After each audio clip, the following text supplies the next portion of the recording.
Pana Aleksandrai, jūsų manimo? Aš vėl noriu grįžti nuo tų pasiekimų ir nuo ateities vizijų panašiai, tokių pasakyčiau teigiamų, gražių ir realiai įgyvendinamų, bet vėl aš grįžtu prie to eilinio gyventojo. Iš vienos pusės gražinam kurortą, tiesiam gatves, šviestuvai, nauji parkai, restauruojam senus pastatus, kurhauzas ir panašiai. Viskas eina į pliusą, kuris prikviečia daugiau turistų poilsiautojų ir turtingesnių žmonių. Eiliniam gyventojui kas rūpi, kas jam nubirės nuo visų šitų programų ir nuo šitų visų pasiekimų. Tampam karališkų kurortų, sakysim, bet jis tai mokės už šildymą, tuos pačius pinigus. Sakyčiau taip, mes padarom tą infrastruktūrą, padarom Birštoną puošmeną, tuomet prisikaupia pinigų, atvažiuoja tų turistų, lankytojų, poilsiautojų, kaip juos be pavadinsi, ar ligonių. Atneša didelius pinigus ir kažkoks procentas turi nubirėti žmogui, kad, sakysim, jam kompensuojam 50% už šildymą ar panašiai. Dabar jisai klausosi, kad mes antri, sakysim, kad mes esam antri pagal tai, kiek mes gaunam lėšų ES ir taip toliau. Kas tam gyventojui nuo to? Jisai tik stebi morališkai, jisai gali pasidžiaugti. Jam patinka, atvažiuoja jo giminaičiai ir sako, pasižiūrėk, kaip Birštonas pagražėjo ar panašiai. Bet tik pagražėjo jam, kadangi pasituščia piniginė. Tai vis dėlto tas visas mąstymas turėtų galvoti apie tai, kad jeigu jie tai irgi prisideda prie Birštono to grožio. Vieni prisideda tuo, kad dar dirba, kiti prisideda tuo, kad jie atidirba ir yra pensininkai. Tai jie nori irgi kažkokios kompensacijos. Tai mano manimu, kad visą reikia galvoti apie tai.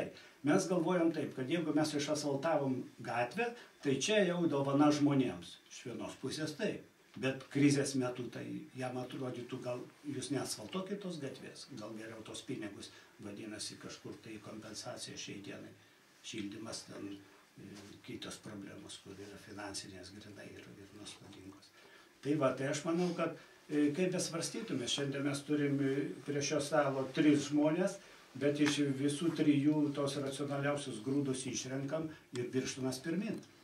Mūsų partijos skyrius pasiekė vieną iš tų laimėjimų, kas liečia darbo partiją, kad peržengiam tą žingsnį, kad čia nevaldys mūsų taryboje žmonės, kurie atvyksta iš Vilniaus, Kauno ar Prienų, sakysim. Šitą tikslą tokį turėjo. Dėl to tas paskatino eiti, sukurti tą skyrių ir dalyvauti jame. O apie tai, kad laimėsim, pralaimėsim ar ką, šito nebus. Bent jau pralaimėtojų tikrai nebus. Todėl, kad 1-2 žmonės, kiek jų bebūtų, vis tiek eis visi už Birštoną, todėl, kad esam birštoniečiai. Tai čia jau, manau, toks neginčytinas klausimas. O kitiems oponentams ir socialdemokratam, ir liberalams, tai pasinaudodamas progą, linkiu tik tai sėkmės. Supratau. Pasinėta, kad trečias klausimas buvo toks kaip ir paslaptingas, bet ponas Vytautas kalbėdamas savo, skatysim, kaip vizijas išdėstydamas, kaip tai palėtė šitą. Ir mane labai domina šitas dalykas, pasakykit, vat aš norėčiau paklausti, kai kas vadina Birštoną ne tik gražių kurortų, bet ir Vaiduoklių kapinynu. Tai vat aš norėčiau išgirsti konkrečių, gal tokių atsakymų, kas bus daroma su tais, skatysim, pastatų savininkais, kurie nesitvarko, ir vis dėlto ir kadagi rimtai Birštone neliks šitų vaiduoklių, kurie iš tiesų gazdina. Tai o šitas klausimas būtų, ponėlė, gal jūs kaip... Gerai, būtinai atsakysiu, ačiū labai už klausimą, bet tokį klausimą turėtų užduoti žmogus, kuris niekada turbūt niekur kitur neišvažiavęs ir nematęs nei Paryžiaus, nei Vengrijoje nepabuvojęs, nei Budapešte, nei pagaliau tam pačiam Vilniuje ar dar kitose miestuose.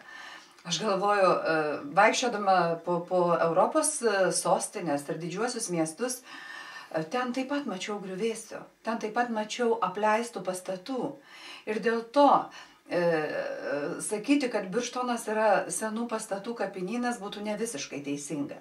Jų tikrai yra. Yra tikrai savininkų, kurie nusipirko dar prieš krizę, jie įsigijo tos pastatus ir dabar nieko nedaro.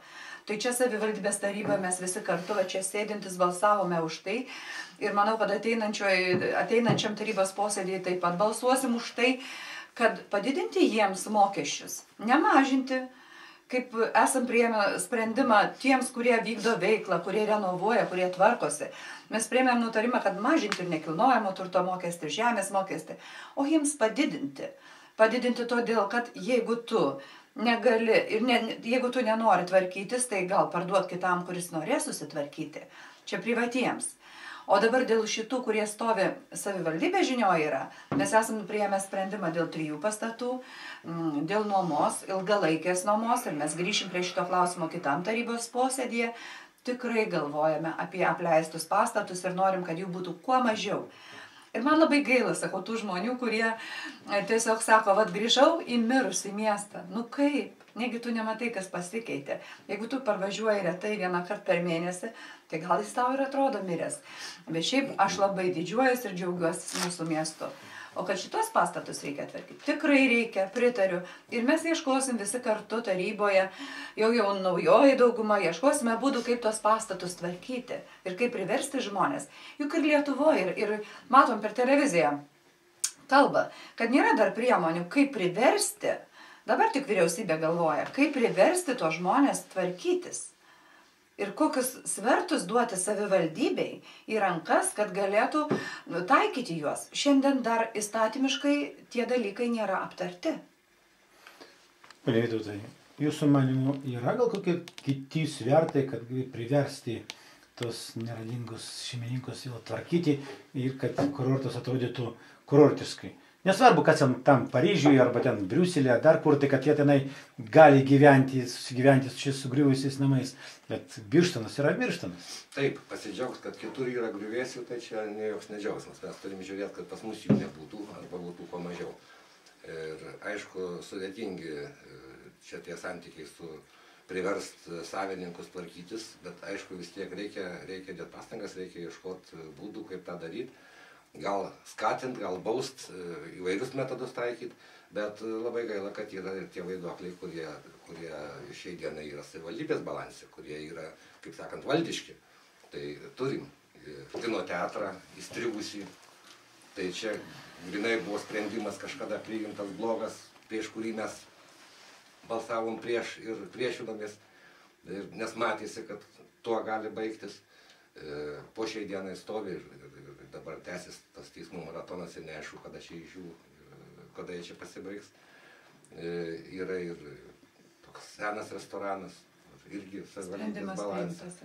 Yra Tulpės sanatorijoje vilos, kurias, mano supratimu, jeigu šiandien trūksta biudžete pinigų ir negalim tvarkyti, tai gal variantas privatizuoti ir tik tai aišku, tam tikrom sąlygom ir su garantija, kad bus tvarkomi, o ne tai, kad tik tai savininkas pasikeis.